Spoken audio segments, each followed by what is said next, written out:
नमस्कार दोस्तों, कैसे हो? अच्छे होंगे। हमारा जो बिंदु जो चल रहा था उस बिंदु का नाम संधि था और संधि में हमने स्वर संधि को पूरा पढ़ लिया है और आज हमारी व्यंजन संधि अंतिम छोर पे है, क्योंकि व्यंजन संधि की आज लगभग 25 नियम कंप्लीट होने को है। हमने पिछले वीडियो में व्यंजन संधि के 1 से लेकर के 20 तक के नियमों का अध्ययन किया है। आज हम 21 से लेकर के 25 नियमों तक का अध्ययन करेंगे और आज हमारी व्यंजन संधि कंप्लीट होने को है। तो आते हैं अपने टॉपिक पर, व्यंजन संधि के नियम। तो दोस्तों ध्यान देना, व्यंजन संधि क्या होती है? व्यंजन संधि, व्यंजन संधि उसका नाम है अगर प्रथम पद के अंत में स्वर हो, उत्तर वाले पद में सबसे पहले व्यंजन वर्ण आ जाए, या प्रथम पद के अंत में व्यंजन आ जाए और योग के उस साइड में यानी कि उत्तर पद के प्रथम में स्वर आ जाए, या प्रथम पद के अंत में व्यंजन आ जाए और उत्तर पद के प्रथम में भी व्यंजन आ जाए, तो कौन सी संधि होती है? उस संधि का नाम है व्यंजन संधि। बहुत सिंपल है, इसमें कुछ भी हार्ड नहीं है। ध्यान इतना रखना है क्या? अगर प्रथम पद के अंत में स्वर हो, उत्तर पद के प्रथम मतलब वर्ण व्यंजन हो, प्रथम पद का अंतिम वर्ण व्यंजन हो, उत्तर पद का प्रथम वर्ण स्वर हो, या दोनों ही पदों में यानी कि प्रथम पद के अंत में व्यंजन आ जाए और उत्तर पद के प्रथम में व्यंजन आ जाए, तो इन मतलब कि इन तीनों स्थितियों में, यहाँ स्थितियां कितनी बन गई हमारे सामने? 3 स्थितियां बन रही है। इन तीनों स्थितियों में कौन सी संधि होगी? व्यंजन संधि। ठीक है, तो दोस्तों ध्यान देना, व्यंजन संधि हमने 1 से 20 तक के नियमों को मतलब के पढ़ लिया था। आज हम 21 से स्टार्ट करने वाले हैं कि 21 से लेकर के और इसके जितने भी नियम है ना, आज सारे क्या है कि कंप्लीट हो जाएंगे। तो आपको ध्यान देना है कि व्यंजन संधि के नियम और भी कौन कौन से हैं। तो दोस्तों आ जाते हैं अपने नियम नंबर 21 पर। ये आपके सामने नियम नंबर 21 जो है वो आ रहा है, ध्यान देने की आवश्यकता है। वो नियम नंबर 21 ऐसा है, अगर उद के बाद यानी कि सह आ जाए, सह कौन सा? यहां ध्यान देना है, उद के बाद सह आ जाए दंत्य से, तो क्या होगा? बहुत सिंपल चीज है। क्या? अगर उद के बाद में सह आ जाए, सह कौन सा? सह आ जाना चाहिए दंत्य से, तो उद के स्थान पर क्या विकार होगा? उद के स्थान पर तो उत हो जाएगा। ठीक है, और अपना जो दंत्य सकार है उसका लोप हो जाएगा, यानी कि दंत्य सकार हट जाएगा। अब आपको आगे होगा समझ में। आप अपन इसकी लिखते हैं डेफिनेशन नियम नंबर 21 की। तो ध्यान देना कि अगर प्रथम पद में उद आ जाए, अगर प्रथम पद में क्या आ जाए? उद आ जाए, और तथा उत्तर पद में क्या आ जाए? उत्तर पद में आ जाए दंत्य सकार। उत्तर पद में क्या आ जाए? आ जाए दंत्य सकार। तो अब ध्यान देना क्या विकार उत्पन्न होगा? ये जो अपना उद है ना, इस उद के स्थान पर उद के स्थान पर क्या हो जाएगा? उद के स्थान पर हो जाएगा उत, और कौन सा विकार होगा? इसके अलावा ये जो से आपको जो दिखाई दे रहा है ना, ये स कौन सा है? ये स है दंत्य स। इस स का क्या हो जाएगा? लोप हो जाएगा। दंत्य सकार के क्या हो जाएगा? लोप हो जाएगा। लोप का क्या मतलब है? ये वाला दंत्य जो सकार है ना, ये हट जाएगा। ये है लोप का मतलब।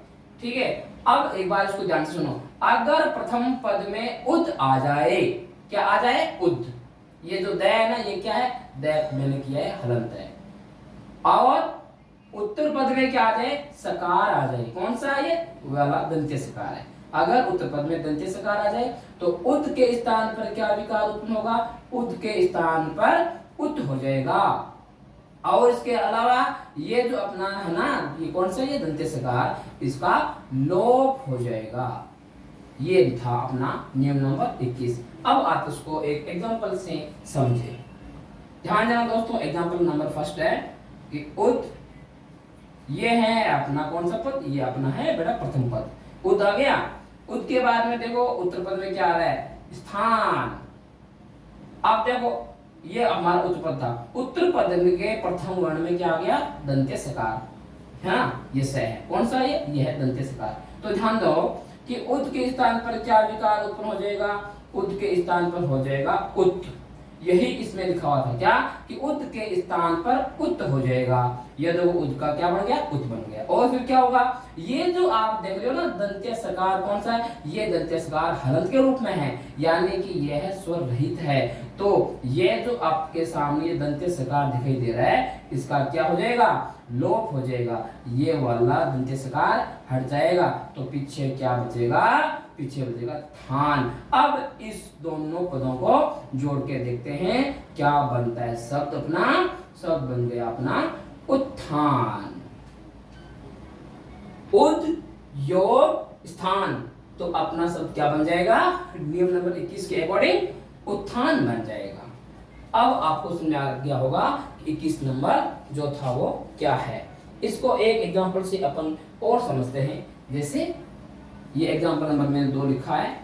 उद योग स्थापना। उद योग स्थापना। तो ध्यान देना दोस्तों, ये जो उत है ना, इसके स्थान पर क्या विकार उत्पन्न हो जाएगा? उत हो जाएगा। और अपन के सामने ये जो उत्तर पद है, इसमें आपको ये जो दिख रहा है ना, कौन सा सा? ये वाला दंत्य सकार है ना, इसका क्या हो जाएगा? इस दंत्य सकार का लोप हो जाएगा, यानी ये वाला सकार हट जाएगा। तो फिर पीछे क्या बचेगा शब्द? थापना। क्या बचेगा? थापना। अब इन दोनों पदों को जोड़ना है तो क्या बन जाएगा? उत योग स्थापना बराबर उत्थापना। ये है अपना नियम नंबर 21। तो मुझे आशा है आपको नियम नंबर 21 आपको समझ में आ गया होगा। कैसे हैं? अगर प्रथम पद में उद आ जाए और उत्तर पद में सकार आ जाए, कौन सा? कि दंत्य सकार। ठीक है, तो क्या विकार उत्पन्न होगा? उद के स्थान पर तो उत हो जाएगा और अपना ये दंत्य जो सकार है इसका लोप हो जाएगा।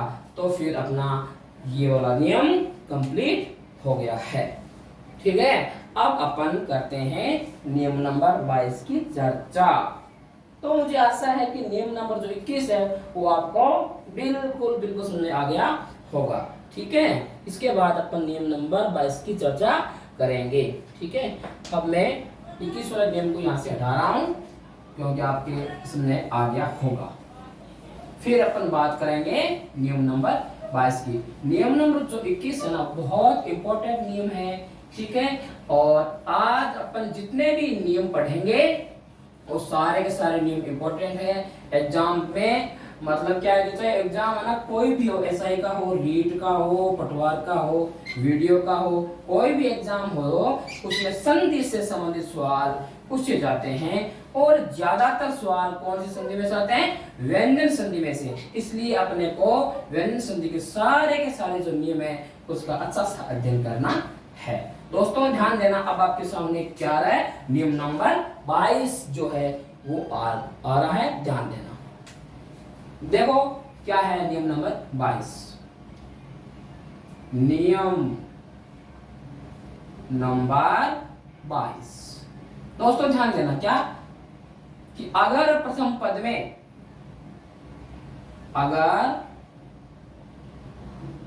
अगर प्रथम पद में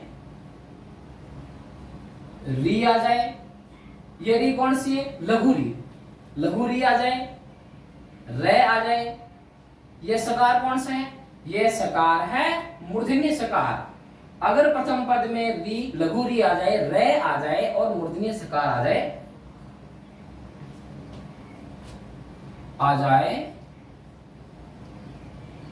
तथा उत्तर पद में कहीं भी नए आ जाए, नए क्या होता है? नकार, नए आ जाए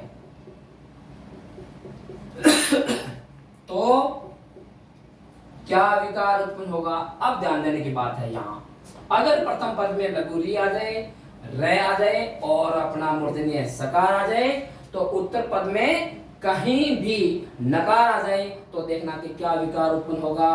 अब यहाँ बात समझने की है, क्या है? अगर प्रथम पद में लघु री, रे और अपना मूर्धन्य सकार आ जाए और उत्तर पद में कहीं भी, ठीक है ना, कहीं भी उत्तर पद में क्या आ जाए? नकार आ जाए तो नकार को किस में बदला जाएगा? णकार में। नकार को किस में बदला जाएगा?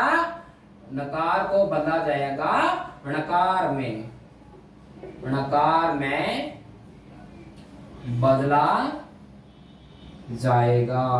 ये है अपना नियम नंबर 22। दोस्तों नियम नंबर 22 की डेफिनेशन को ध्यान से पढ़ लो क्योंकि अभी आपके सामने एग्जांपल भी आ रहे हैं। अगर प्रथम पद में लघु री आ जाए, कहीं भी लघु री आ जाए, ऐसा नहीं है कि प्रथम पद के अंत में आ जाए, कोई जरूरी नहीं है, ठीक है ना, कहीं भी, यह मैं लिख देता हूं, चलो ठीक है ना, कहीं भी। अब आपको आगे सुनने, अगर प्रथम पद में कहीं भी लघु री आ जाए, रे आ जाए और ये कौन सा से है? मूर्धन्य से है, ये आपको आ जाए मूर्धन्य से आ जाए और उत्तर पद में कहीं भी नकार आ जाए। नकार क्या होता है? नकार यानी ये तै थे दै ध न, कौन से वर्ग का पंचमाक्षर है? ये अपने तय वर्ग का पंचमाक्षर नकार है। नकार आ जाए तो ये जो नकार है ना, ये किस में चेंज होगा? णकार में। ये है अपना 22वां नियम। अब आपको एकदम आराम से एग्जाम्पल से समझाते हैं। देखो एग्जाम्पल फर्स्ट क्या कह रहा है? लघु री प्लस न।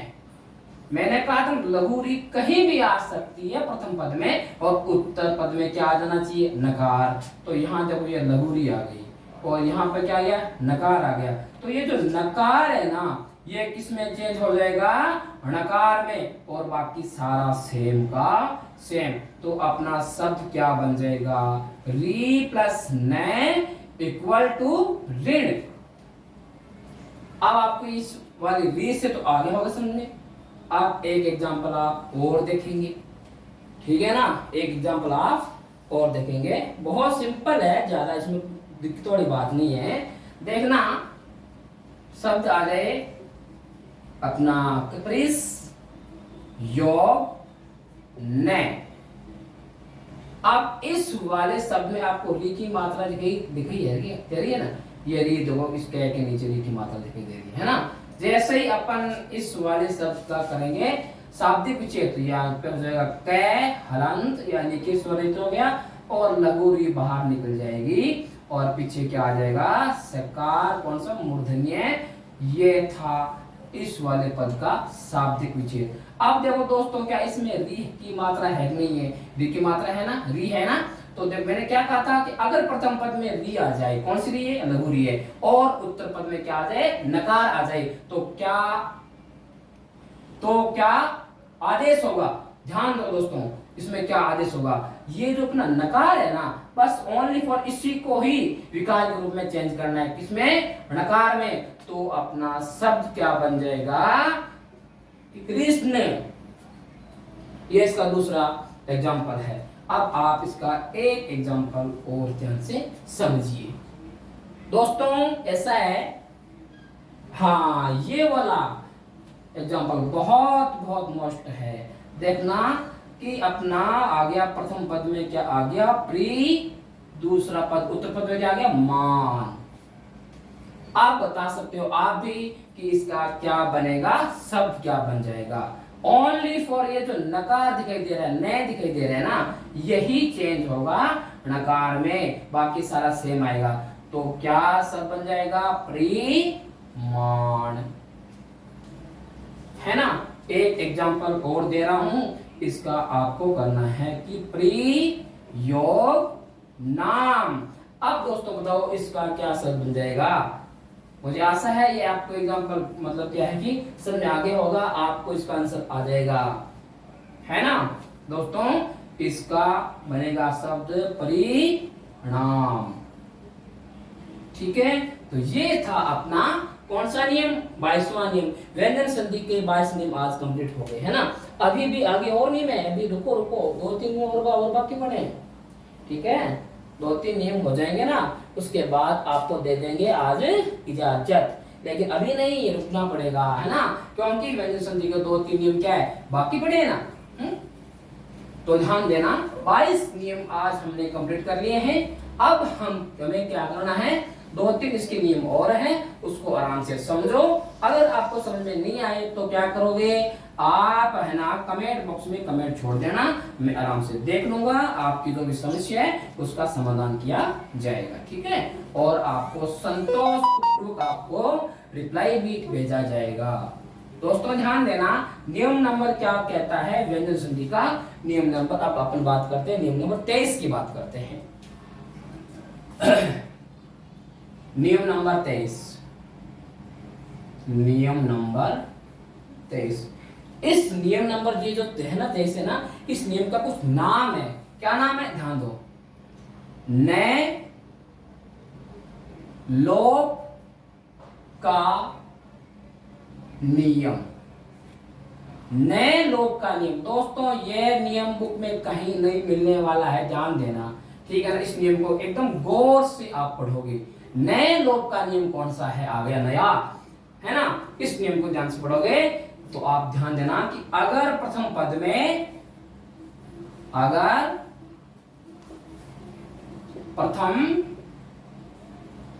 प्रथम पद का अंतिम वर्ण न हो, न के नीचे क्या आ रखा है, हलंत आ रखा है, इसका मतलब क्या है, न है, स्वर रहित है। अगर प्रथम पद का अंतिम वर्ण न हो तथा उनका योग, तथा उनका योग किससे हो, उनका योग किससे आ जाए, उनका योग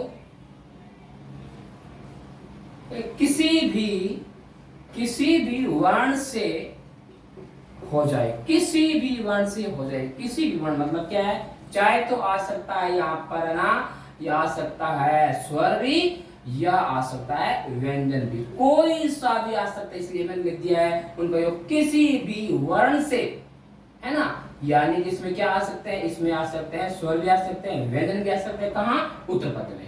तो दोस्तों ध्यान देने की बात क्या है कि अगर प्रथम पद का अंतिम वर्ण न हो, न कैसा होना चाहिए, न होना चाहिए स्वर रहित, ऐसा नहीं यानी कि हलंत वाला आधार होना चाहिए प्रथम पद का अंतिम वर्ण में, और उनका योग किसी भी वर्ण से हो जाए तो फिर क्या होगा। तो दोस्तों ध्यान दो, तो हो जाए तो न का लोप हो जाएगा, न का क्या हो जाएगा, लोप हो जाएगा।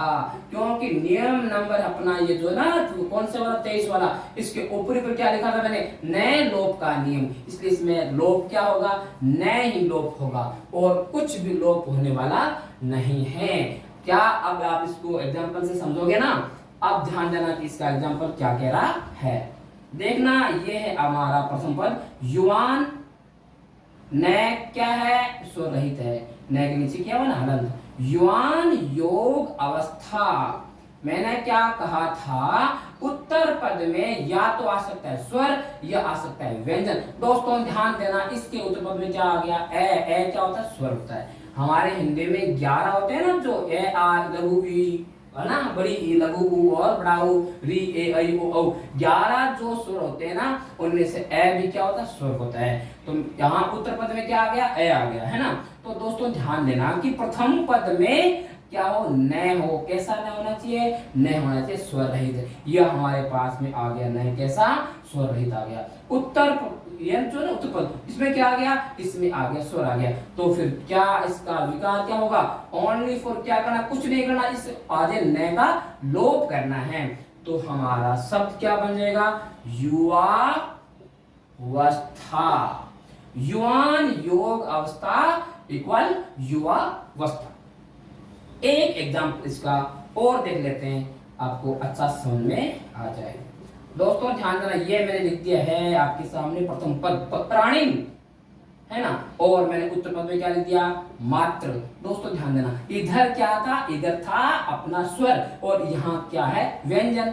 मैंने क्या कहा था, यहाँ पर स्वर भी आ सकता है, व्यंजन भी आ सकता है। तो इस एक नंबर एग्जांपल में क्या आ गया, आगे स्वर आ गया, और नंबर 2 में क्या आ गया, व्यंजन आ गया ना। तो अब दोस्तों आपको ध्यान क्या देना है कि प्रथम पद के अंतिम वर्ण में क्या है, न है। न कैसा है, वह स्वर रहित है। तो कैसे करेंगे, इसका योग होगा कैसे, बस इतना ही क्या आपको ध्यान देना है। ये जो न दिखाई दे रहा है ना, कौन सा आधा न दिखाई दे रहा है आपको, इस न का लोप करना है बस, बाकी सारा सेम।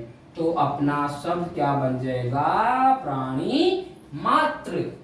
अब मुझे पता है, मुझे से लग रहा है आपको नियम नंबर 23 जो है ना, वो आपको एकदम अच्छा सा समझ में आ गया होगा। ये था हमारा नए लोप का नियम। दोस्तों ध्यान देना, अभी 2 नियम बाकी है, उसको भी ध्यान से पढ़ना है। आप एक बार यहीं रहे, रुके रहे और आराम से समझे।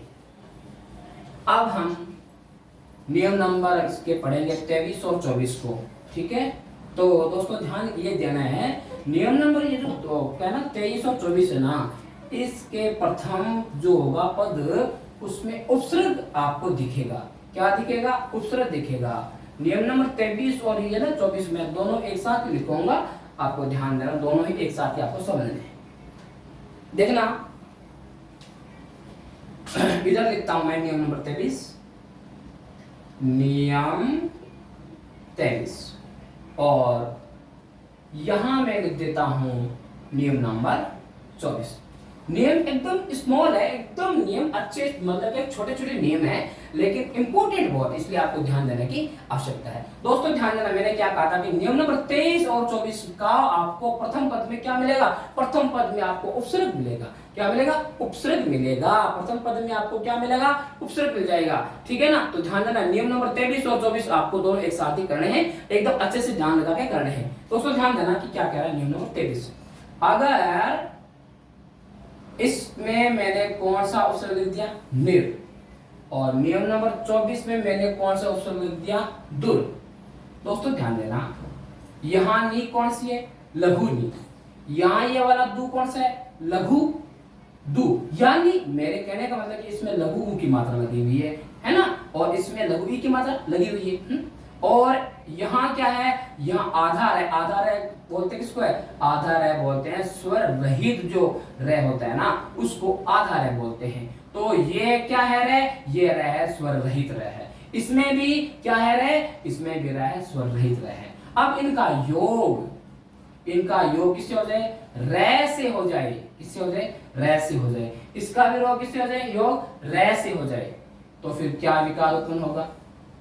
अब ये समझना है, यहाँ पे रे की जगह कुछ भी आ सकता है, जैसे या लिख दिया मैंने रस, या लिख दिया मैंने राज, यानी कि इस योग के निशान के बाद में आपको रे आपको वर्ण ना दिखाई देना चाहिए। योग के बाद कौन सा वर्ण दिखाई देना चाहिए, रे, ये ध्यान देना, ठीक है। तो क्या होगा, ध्यान दो, ये जो आपको रे दिखाई दे रहा है स्वर रहित, दोनों में, इसमें नियम नंबर 23 में और 24 दोनों में देखो, इसमें आपको ये जो लघु यानी आधा रे दिखाई दे रहे हैं ना, इस आधे रे का क्या कर देंगे, लोप कर देंगे।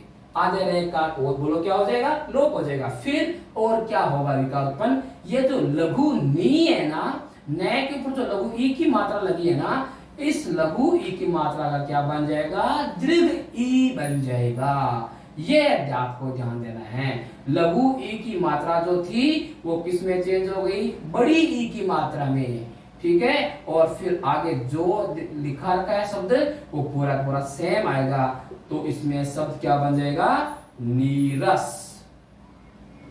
आप इधर आ जाते हैं नियम नंबर 24 की ओर।